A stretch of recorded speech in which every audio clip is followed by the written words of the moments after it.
So here we are on the top of Australia. Absolutely spectacular day. It's been amazing today, and we came up here with 6 wheelchair participants.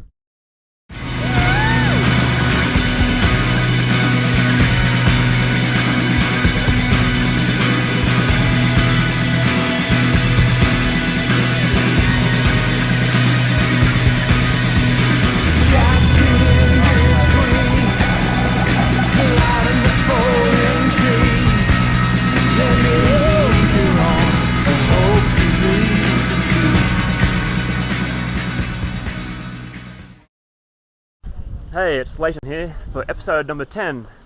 Today is a special episode because we're up at Mount Kosciuszko, and today we're meeting up with Steve Plain and a whole bunch of guys from Rotary and SES and doing a wheelchair challenge up Mount Kosciuszko. So if you look out here, we'll see all the wheelchairers and everyone ready to go. Wheelchairs everywhere.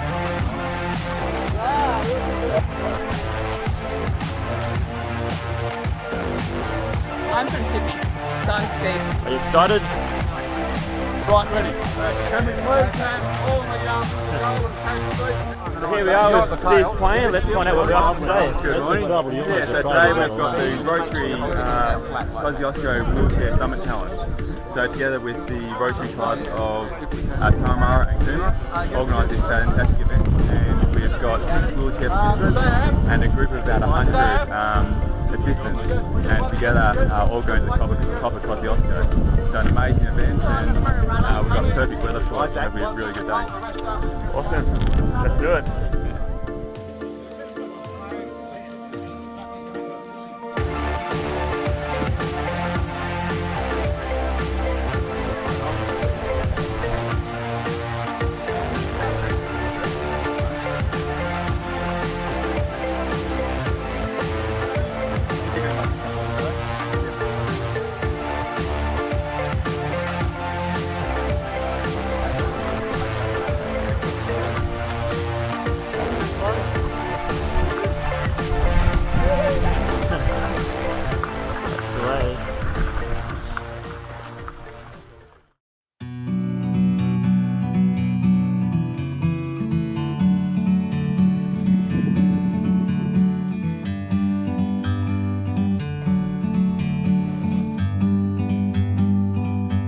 Like a bird on a tree,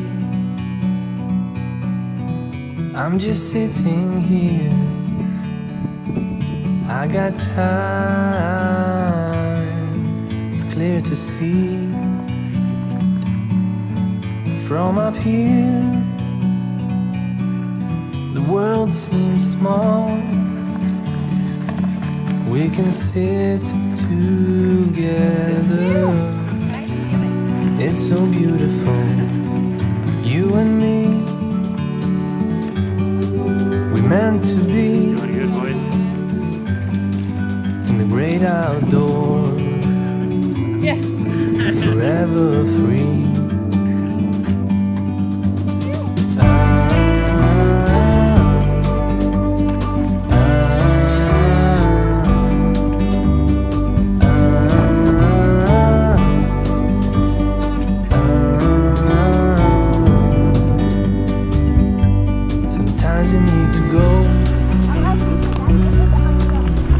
A step back to see the truth around you. From a distance you can tell. Now that is awesome. How you going, Sebastian? Having fun? Yeah. How far have you gone so far? 7.5 7.5 Ks. How far to go? 1.5. 1.5? Where is it, up on the top of that hill? Do you think you'll make it? Yeah. Awesome. Great outdoors, forever free. You and me, meant to be in the great outdoors, forever free.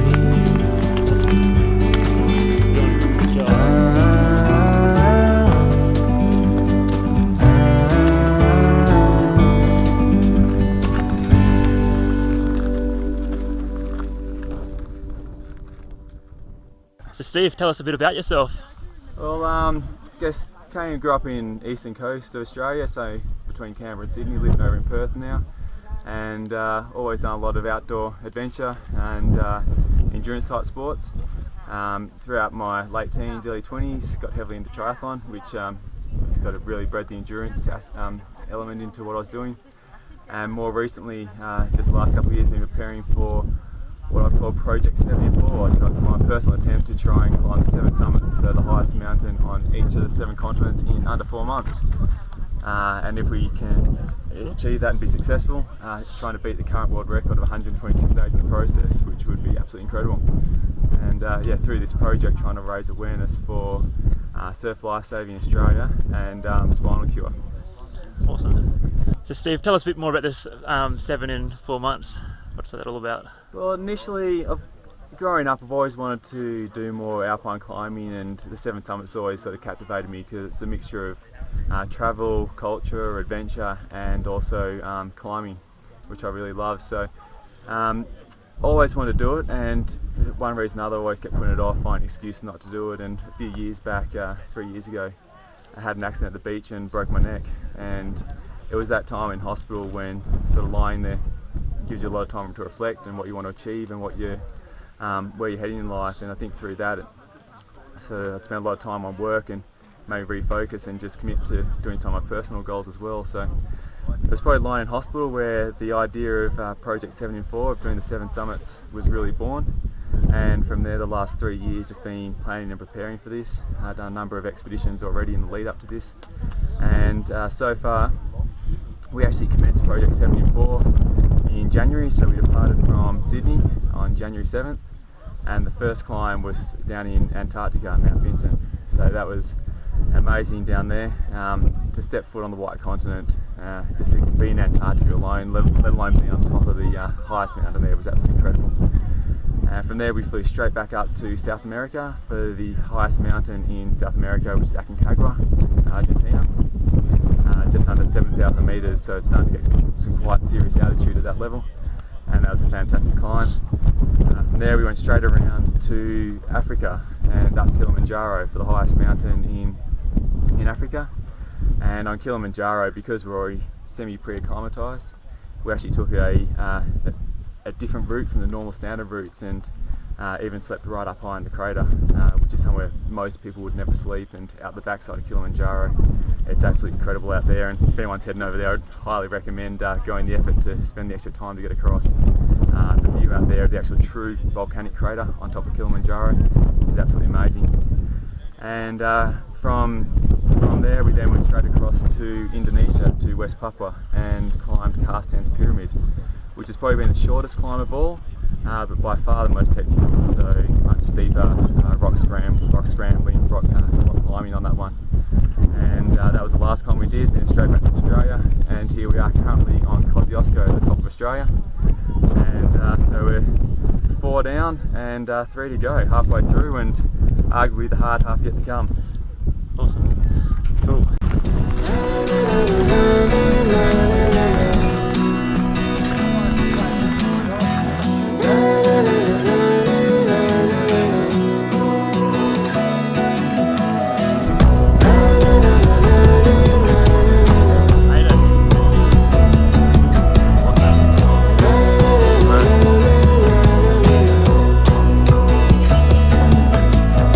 What happened to your wheelchair? Basically going up and it must hit a rock.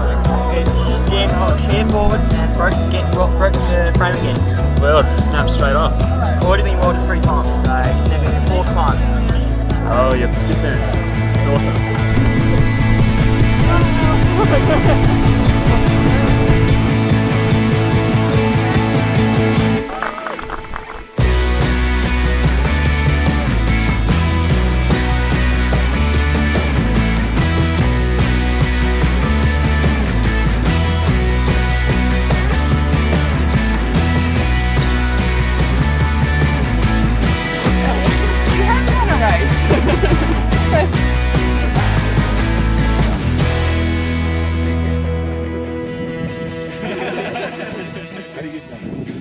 Steve, tell us, what was your hardest moment in this whole process so far?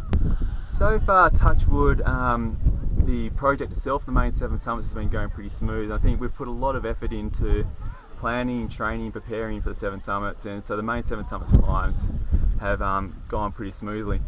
Probably the hardest moment, or the most adventurous moment on the trip so far, we actually had some spare time after Aconcagua, and we had about a week before we had to go to Kilimanjaro. So while we're over there, we decided to try and attempt the second highest in South America as well, which is a mountain called Ojos del Salado.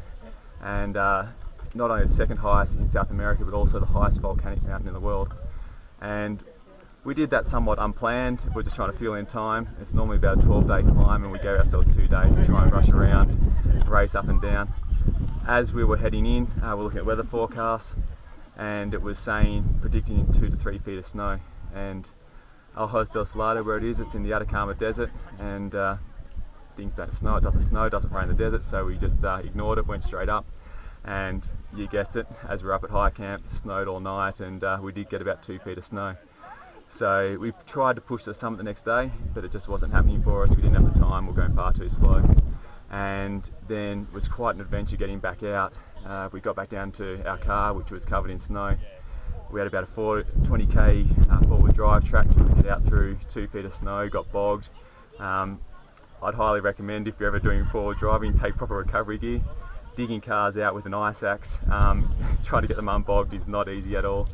So that was absolutely amazing. We did just get out in time to make our flight, but I think something to take away from that was proper preparation and planning definitely goes a long way. And so all the 7 summits, like I say, we've put a lot of effort into it. It's all gone real smooth, but these ad hoc ones we throw in, it creates for a good story, creates for a lot of adventure, but definitely warrants a bit more planning.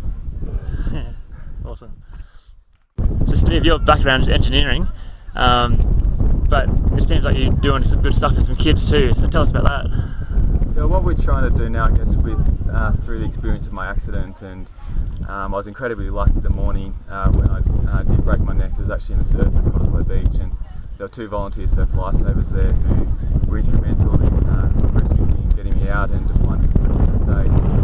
And the actions they took that morning definitely resulted in quite a positive outcome. So through the project we're now trying to raise awareness of surf lifesaving WA. And I guess also when I was in hospital, the thing that really hit me was that spinal cord injuries, there is no cure these days. So I had a torn spinal cord and had lost feeling. And speaking to the doctors, there was nothing they could do for it. It was literally a matter that it healed by itself or it wouldn't heal at all. And very fortunately mine did heal, and I've made a near full recovery, but for a lot of people that's not the case. So the other cause I'm trying to fundraise for and raise awareness for is Spinal Cure Australia, who are conducting research into curing paralysis.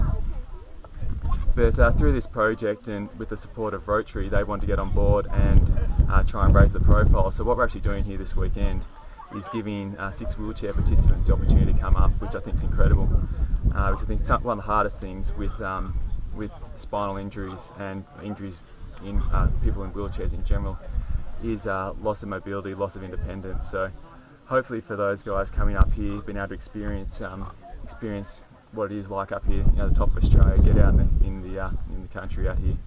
Hopefully that'll be something that they can really look back on and really enjoy, and sort of out of the norm from what they normally get. So hopefully it's great for them, but also for myself. I think it's amazing just seeing how resilient they are, and I take a lot away from being able to come up and do these trips with them. And yeah, so all around it's been a wonderful day, and if anyone can, please get on board and support the causes that we're fundraising for Surf Lifesaving WA and Spinal Cure. Cool. Well, thanks Steve for a short chat there, and go and mingle and hike back down. Yeah, absolutely. Cool. It's been a spectacular day, and after this one we're, if you want to stay tuned, we're heading straight across on Wednesday, fly to Russia for the Elbrus, the highest on Europe. Then from there we'll be heading straight to Denali for the highest in North America, and swinging straight back around to Everest back to Nepal for an attempt on Everest to wrap up the 7 summits. So there's a live tracker on my website. It'll plot me all the way. You can watch me real time as I climb all these mountains. And yeah, thanks for all the support. Cool.